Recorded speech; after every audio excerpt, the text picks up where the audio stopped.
IAS, IPS, IITian Bihari हैं, लेकिन बिहार आज भी पिछड़ा क्यों है? पलायन क्यों नहीं रुक रहा? बहुत बड़ा ये भ्रम है कि बिहार से बड़े आईएएस आईपीएस होते हैं। उसको ध्यान से देखिए जरा। आईएएस आईपीएस आईआईटी वो कर रहा है जो बिहार का है लेकिन बिहार से बाहर चला गया है। बिहार से आईएएस आईपीएस आज से 20 साल पहले बनते थे। पटना जैक्सन हॉस्टल से 5 लोग तब करते थे। साइंस कॉलेज के कैवेंडिश और फैराडे से लड़के तब करते थे जब वहां पढ़ाई होती थी।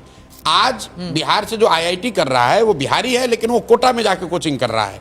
बिहार से जो आईएएस आईपीएस बन रहा है वो बिहारी है, लेकिन वो दिल्ली में जाके पढ़ाई कर रहा है। यानी कि समस्या युवाओं की क्षमता में नहीं, यहाँ की व्यवस्था में है।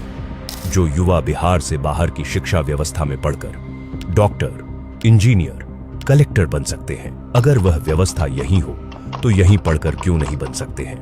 जो बच्चे बाहर मजदूरी कर रहे हैं, अगर उन्हें यहीं पूंजी मिले तो उनमें वो क्षमता है कि वो यहाँ सिर्फ व्यवसाय ही नहीं करेंगे, रोजगार भी उत्पन्न करेंगे।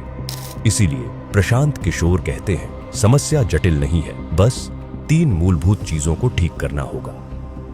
पहले आप 3 फंडामेंटल चीज समझिए। 15 साल से कम उम्र के बच्चों के लिए बिहार में इतनी अच्छी शिक्षा की व्यवस्था बनाई जाए कि वो व्यवस्था पर बोझ न बने, और उसके लिए हम लोग 2 काम कर रहे हैं। पहला तो ये कर रहे हैं कि हर गांव में स्कूल बनाने के बजाय हर प्रखंड में कम से कम हम लोग 5 विश्व स्तरीय विद्यालय बनाना चाहते हैं, जो नेतरहाट का मॉडल यहाँ पर बिहार में है।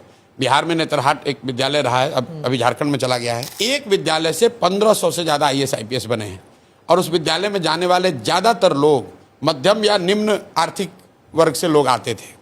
तो हम लोग का लक्ष्य है कि बिहार में हर प्रखंड में कम से कम 5 अच्छे विद्यालय ऐसे जरूर बनाए जाएं जहां पर विश्व स्तरीय पढ़ाई हो। 0 से 15 के लिए शिक्षा है, और 15 से जो 50 साल का है उसको हम लोग कह रहे हैं कि उसके हाथ में पूंजी दिया जाए, उसको हाथ में सस्ता ऋण दिया जाए ताकि वो काम कर सके। मैं इंटरेस्ट सबवेंशन की बात कर रहा हूं, क्योंकि ग्लोबली अगर आप देखेंगे, डेवलपमेंटल इकोनॉमिक्स को पढ़ेंगे तो उसको देखेंगे कि ग्रांट के मुकाबले soft loan are more effective. 3% loan पर, जैसे 1% इंटरेस्ट पर मोदी जी ने बुलेट ट्रेन के लिए लोन लिया है, तो समाज को, राष्ट्र को ये चिंता है कि भैया 1 लाख करोड़ रुपया वापस करना है। अगर जापान ने वही पैसा 1 लाख करोड़ रुपया आपको ग्रांट के तौर पे दे दिया होता तो लूटपाट हो जाएगा, कोई चिंता नहीं करेगा, पाकिस्तान वाला हो जाएगा। तो ये ग्लोबली प्रूवन मॉडल है कि ग्रांट जब आपको मिलता है तो आप उसको रिस्पेक्ट नहीं करते हैं।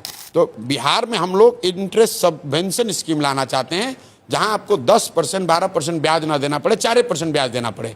अगर आप रोजी रोजगार का अवसर यहाँ पैदा करेंगे, और 50 साल से ऊपर के जो लोग हैं, जो ना पढ़ सकते हैं ना रोजी रोजगार कर सकते हैं, वो करीब 1.5 करोड़ की आबादी है। उसके लिए मैं चाहता हूं कि 2000 रुपये महीने की व्यवस्था हो जाए ताकि वो बेसिक डिग्निफाइड लाइफ जीत सके। फंडामेंटली यही 3 बात कह रहे हैं।